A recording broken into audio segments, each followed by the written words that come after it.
మీరు అంటే చాలా చదువుకున్నారు, విద్యాధికారులు. సో అంటే మీరు ఏం చదువుకున్నారు నాకు ప్రాపర్ గా తెలియదు. ఒక్కసారి ఎందుకంటే ఇది సోషల్ నెట్వర్క్ లో ఒక రకరకాల ట్రోలింగ్ నడుస్తున్నాయి మిమ్మల్ని పవన్ కళ్యాణ్ గారిని కంపేర్ చేస్తూ. మీరు ఏం చదువుకున్నారు మేడం? మీ నోటి ద్వారా వినాలనుంది. నేను degree women's college ASD women's college కాకినాడలో చదువుకున్నాను. తర్వాత ఏయుపీజీ సెంటర్లో ఆంధ్ర యూనివర్సిటీ నుంచి MA politics, MA public administration, MA sociology చేశాను. మెడ్రాస్ యూనివర్సిటీ నుంచి ఎంఎస్సి సైకాలజీ చేశాను. అట్లాగే రాజమండ్రి జిఎస్ఎల్ లా కాలేజీ నుంచి లా చేశాను. నాగపూర్ యూనివర్సిటీ నుంచి మాస్టర్ ఆఫ్ లా చేశాను. ఇప్పుడు ఎంబీఏ చేస్తున్నాను. అట్లాగే ఉమెన్ అండ్ చైల్డ్ రైట్స్ మీద డాక్టరేట్ చేయాలనేది, పిహెచ్డి చేయాలనేది నాకు ఒక ఇంట్రెస్ట్ ఉంది. దాని డాక్యుమెంట్స్ అన్ని కూడా నేను తయారు చేసుకుంటున్నాను. ఎందుకంటే ఎడ్యుకేషన్ అంటే చిన్నప్పటి నుంచి నాకు ఎంబీఏ చేస్తున్నాను. ఇంకొక సెమిస్టర్ ఎగ్జామినేషన్స్ రాయడానికి నాకు టైం కుదరలేదు. అట్లాగే హిందీలో ప్రాథమిక నుంచి రాష్ట్ర వరకు విశారద అక్కడ వరకు వచ్చాను. విశారద ఇక్కడ శారద విశారద అంత వరకు చేయాల్సి ఉంది. రాష్ట్ర వరకు కంప్లీట్ చేశాను. అంటే నాకు ఒక ఇంట్రెస్ట్, అది ప్యాషన్. అది ఈ కాకుండా నేను జర్నలిజంలో చేశాను, ఎన్విరాన్మెంట్ మీద చేశాను, నార్మల్ మెడిసిన్స్ మీద చేశాను, యోగా మీద సర్టిఫికెట్స్ తీసుకున్నాను. అట్లాగే హైయెస్ట్ సర్టిఫికెట్స్ ఇన్ ఫైనాన్స్ కానీ, అడ్మినిస్ట్రేషన్ కానీ, లోకల్ ఏరియా కానీ, స్థానిక సంస్థల మీద నేషనల్ ఎన్ఐఆర్డి నుంచి హైయెస్ట్ సర్టిఫికెట్లు తీసుకున్నది అప్పట్లో జిల్లా పరిషత్ చైర్మన్ గా, ఎంపీ రాజ్యసభగా వంగా గీత పేరే ఉంటుంది. Highest certificates 1 year courses, 6 months courses. నాకు ఇంట్రెస్ట్ అంటే ఒక సబ్జెక్ట్ చదివితే పరీక్ష రాయడం కోసం అన్ని చదివితే నాకు అన్ని బాగా ఉంటాయనేది ఉద్దేశం.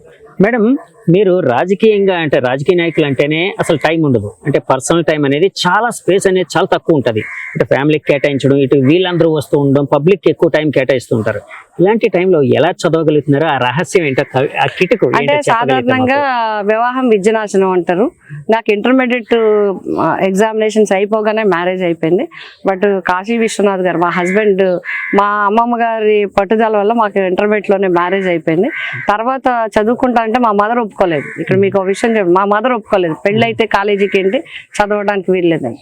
బట్ మా ఫాదర్ ఏమన్నా అంటే వైఫ్ అండ్ హస్బెండ్కి ఇష్టం అయితే మీరు చేసుకోమన్నారు. అప్పుడు విశ్వనాథ్ గారు చదువుకోవాలనుకుంటే చదువుకొని ఆయనే తీసుకెళ్ళి ఉమెన్స్ కాలేజీలో నన్ను జాయిన్ చేశాను.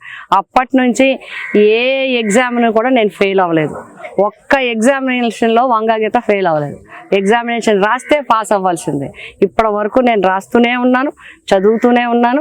ఎక్సెప్ట్ తక్కువ నాకు ఎప్పుడు మానేశానంటే, నాకు ఎక్కువ బ్రేక్ ఎక్కడ వచ్చిందంటే పిఠాపురం నియోజకవర్గం ఎమ్మెల్యే అయిన తర్వాత పూర్తి సమయం దీన్ని కేటాయించడం వల్ల అప్పుడే ఎక్కువ సర్టిఫికెట్స్ తర్వాత మళ్ళీ ఎంపీ అయ్యాక మళ్ళీ మధ్యకాలంలో 14 to 19లో కూడా 2-3 సబ్జెక్టులు కట్టి పాస్ అవ్వడం జరిగింది. ఎన్విరాన్మెంట్ మీద, మెడిసిన్స్ మీద, చిల్డ్రన్ మీద, లా మీద, ఇవన్నీ కూడా చేయటం జరిగింది. మీరు ఇన్ని డిగ్రీలు, ఇన్ని సర్టిఫికెట్లు తీసుకున్నారు కదండి. ఎడ్యుకేషన్ అనేది ఒక రాజకీయ నాయకులుగా మీ పరిణితికి ఏ విధంగా హెల్ప్ అయిందంటారు? తప్పకుండా మాకే కాదు, సమాజానికి ఎడ్యుకేషన్, సమాజంలో ఉండే రుగ్మతలను, అసమానతను తొలగించేది ఒక విద్య మాత్రమే.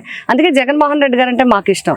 ఈ రోజు పేదవాడికి ఏదో పథకాలు, మధ్యాహ్నం భోజనం కేవలం పెట్టడం మాత్రమే కాదు, పేదవాడు అందరికీ కూడా విద్య నేర్చుకోవాలి, పేదవాడు కూడా అమెరికాలో వెళ్ళి చదువుకోవాలి, మంచి యాక్సెంట్ ఉండాలి, ట్యాబులు కూడా చదవాలి అని చిన్నప్పటి నుంచి ఇంగ్లీష్ మీడియం కూడా చదువుకోవాలి. అందరూ విద్యావంతులు. ఈ రోజు అసమానతలు ఎక్కడ పోయినాయండి? ఈ రోజు గతంలో అయితే అసమానతలు ఎక్కడ పడతాయండి? ఇప్పుడు అందరూ సాఫ్ట్వేర్ ఇంజనీర్లు అయిన తర్వాత ఎక్కడ కనబడుతుంది? కులం, మతం అని లేకుండా అందరూ కలిసి సమాజంలో అందరూ కలుసుకునే అవకాశం వచ్చింది అంటే విద్య వల్ల. మొన్నటి వరకు టీడీపీ, బీజేపీ, జనసేన కలవని అనుకున్నారు. ఆ విధంగా అంటే వైఎస్ఆర్ పార్టీ నుంచి కూడా వాళ్ళ కలవకుండా ఉంటే బాగుందని చెప్పి వాళ్ళు అనుకుంటున్నారు, అధినాయకులు అనుకుంటున్నారు అన్నట్టు రకరకాల వార్తలు అయితే వచ్చాయి. ఇప్పుడు వాళ్ళు ముగ్గురు కలిశారు. సో ఈ కలయికని ఏ విధంగా చూడాలంటారు? అంటే ఇది పొలిటికల్గా జగన్మోహన్ రెడ్డి గారికి వెనక్కి పెట్టాలనే ఆలోచన. జగన్మోహన్ రెడ్డి గారిని ఎదుర్కోవడానికి అందరూ ఒకటైతే తప్ప సాధ్యం కాదని వాళ్ళ ప్రయత్నం. ఎందుకంటే 3 పార్టీలు గతంలో కూడా కలిసి అప్పుడు సాధించగలిగాము. అయితే అప్పుడుకి ఇప్పటికి చాలా తేడా ఉంది.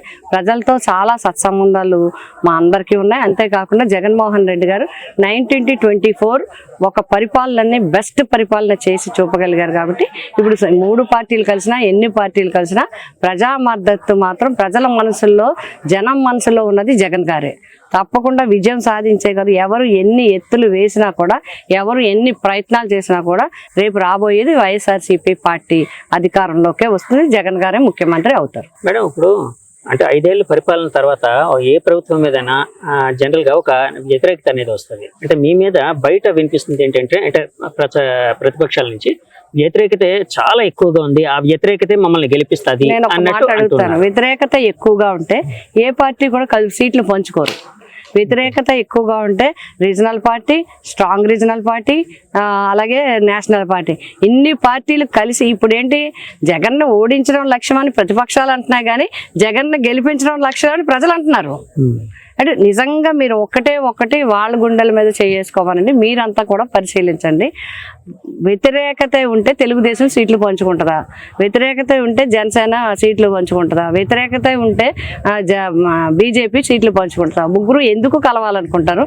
ఎందుకు ఒకటై గట్టిగా పట్టుకుని నడవాలనుకుంటారు? అంటే జగన్ గారి మీద జనంలో వ్యతిరేకత లేదు, జగన్ గారి మీద జనంలో పాజిటివే ఉంది. ఈ రేపు రాబోయే ప్రభుత్వం కూడా జనం మద్దతుతో వైసీపీ ప్రభుత్వమే. మీరు సిద్ధం అంటున్నారు, వాళ్ళు యుద్ధం అంటున్నారండి. సిద్ధం గెలుస్తుంది, యుద్ధం గెలుస్తుంది. సిద్ధమే గెలుస్తుంది. ఎందుకంటే వాళ్ళ ప్రజాగలం ఏదైతే మొన్న ముగ్గురు కలిసి అంటే మోడీ గారు, చంద్రబాబు గారు, పవన్ కళ్యాణ్ గారు 2014లో కనిపించారు ఒకే స్టేజ్ మీద, మళ్ళీ 2024 10 ఏళ్ళ తర్వాత కనిపించారు. సో విపరీతమైన క్రౌడ్ పుల్లింగ్ జరిగింది, జనాలు స్వచ్ఛందంగా వచ్చారని చెప్తూ ఉన్నారు వాళ్ళు. సో సభను కూడా చూశారు, సభ మీద వచ్చిన కామెంట్స్ చూశారు, సభ ఎలా జరిగిందో చూశారు. మేమేం చెప్పక్కర్లేదు. మా సిద్ధం సభలు ఎలా జరిగాయి, ఆ యుద్ధం సభ ఎలా జరిగిందో ప్రజలే చెప్తున్నారు. కాబట్టి ఎప్పుడు సిద్ధమే గెలుస్తుంది. సిద్ధం యొక్క విజయమే తథ్యం అవుతుంది.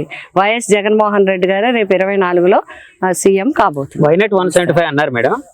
సో మీరు ఆ మధ్య సభలు పెట్టినప్పుడు అంటే ఇది ఒకటి చెప్పండి మేడం. అంటే యాక్చువల్గా గ్రీన్ మ్యాట్లో ఎక్కడ సభలు చేయలేదు, ఇది మొట్టమొదటిసారిగా జగన్మోహన్ రెడ్డి గారి సంప్రదాయం మొదలు పెట్టారని చెప్పి ప్రతిపక్షాలు రకరకాలుగా విమర్శలు అయితే చేశాయి. సో వాళ్ళు అన్నది కూడా ఏంటంటే అక్కడ వచ్చిన జనాలందరూ మార్ఫింగ్ అంటే గ్రాఫిక్స్ లో వాటిలో క్రియేట్ చేశారు ఇట్లాగని అన్నారు. సో దీన్ని ఎలా చూడాలంటారు? అలాంటిది ఏదైనా ఉందా అండి? అది సాధ్యమా? ఇంకేం చెప్తారు? వాళ్ళు ఫ్రస్ట్రేషన్ లో ఏం మాట్లాడుతున్నారో తెలియట్లేదు. జనాల్లో గ్రాఫిక్లు లైవ్ సభలు అలా గ్రాఫిక్లో చేయడానికి సాధ్యమా? సాధ్యం అవుతుందా అట్లాగా? అదంతా ఒట్టి ఫాల్స్. వాళ్ళు ఏమీ చేయలేక మా మీద పెట్టే రకరకాల ప్రజల మనసుల్లో అపోహలు సృష్టించాలని, ఇంకా ఏదో చూపించాలని అనుకుంటున్నారు. సిద్ధం సభల యొక్క విషయం అందరూ చూశారు. అది తట్టుకోలేక మళ్ళీ అన్ని పార్టీలు కలుస్తున్నాయి. ఎన్ని పార్టీలు కలిసినా ఎవరు కలిసినా జగన్ గారికి వచ్చే విజయాన్ని ఎవ్వరు ఆపలేరు.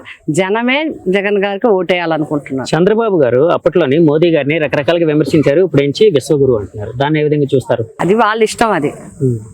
అది వాళ్ళ ఇష్టం. అది వాళ్ళ కోసం వాళ్ళే విమర్శించారు, వాళ్ళే నెగిటివ్ గా చెప్పారు, వాళ్ళే చాలా రాంగ్ గా చెప్పారు. ఒక లీడర్ గురించి ఈయన ఎలా మాట్లాడారు, ఒక రీజన్ గురించి ఆ పార్టీ ఎలా మాట్లాడింది. నేను ఎప్పుడు నెగిటివ్ మాట్లాడను, నేను ఎప్పుడు ఇండివిజువల్ గా మాట్లాడను, కాబట్టి నేను ఇంతవరకే మాట్లాడగలను.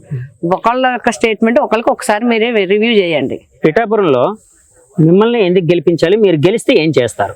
నన్నే ఎందుకు గెలిపించాలంటే నేను ఇది వరకు పనులు చేసి ఉన్నాను, ప్రజలకు అందుబాటులో ఉన్నాను, ప్రజలకు ఎప్పుడు ఏం కావాలన్నా చేసి పెట్టాను. మళ్ళీ ప్రజల మీద నాకు ఆ విశ్వాసం ఉంది. మళ్ళీ నేను ప్రజలకు ఏం చేశానో తెలిసి వాళ్ళకి రేపు నేను ఏం చేయబోతానో చెప్తాను. ఈవేళ చెప్పానంటే రేపు చేస్తాననే నమ్మకం ప్రజలకు ఉంది.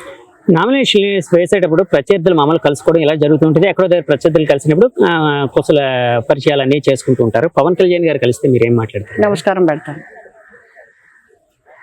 ఎవరు కలిసినా నమస్కారం పెడతాను. ఇది నా సంస్కారం. Okay madam, thank you very much అండి. ఆల్ ద బెస్ట్ అండి. Thank you so much. ఇదండి వైసీపీ అభ్యర్థిగా పవన్ కళ్యాణ్ గారిని ఎదుర్కోబోతున్న వంగా గీత గారు చెప్తున్నమాట. తన విజయం తథ్యమని చెప్తున్నారు. అట్లాగే ఇక్కడ నేను ఒక లోకల్ క్యాండిడేట్ గా ఉండడం వల్ల నాకు అన్ని సమస్యలు తెలుసు. సో పిఠాపురం ప్రజలు ఇంతకుముందు నన్ను ఎన్నుకున్నారు, ఇప్పుడు కూడా నన్ను ఎన్నుకుంటారని చెప్తున్నారు. కంప్లీట్గా అంటే 2024లో అయితే మళ్ళీ జగన్ గారి ప్రభుత్వం వస్తుంది. ఎంతమంది కలిసి వచ్చినా జగన్ గారిని ఏం చేయలేదని చెప్తూ ఉన్నారండి. ఇంటర్వ్యూ మీకు నచ్చితే మా ఛానల్ లైక్ చేయండి, కామెంట్ చేయండి, సబ్స్క్రైబ్ చేయండి. Thank you very much. Signing off, me Jagadish. By by. ఇప్పుడు ఆపరేషన్ లేకుండానే మోకాళ్లకు ప్లాస్మా ట్రీట్మెంట్. మీ ఆర్థోపెడిక్ సమస్యలన్నిటికీ రోబోటిక్ టెక్నాలజీ ద్వారా తక్కువ ఖర్చుతో శాశ్వత పరిష్కారం. Free consultation. ప్రతి ట్రీట్మెంట్ పై 20% డిస్కౌంట్. ఈ ఆఫర్ కొద్ది రోజులు మాత్రమే. త్వరపడండి.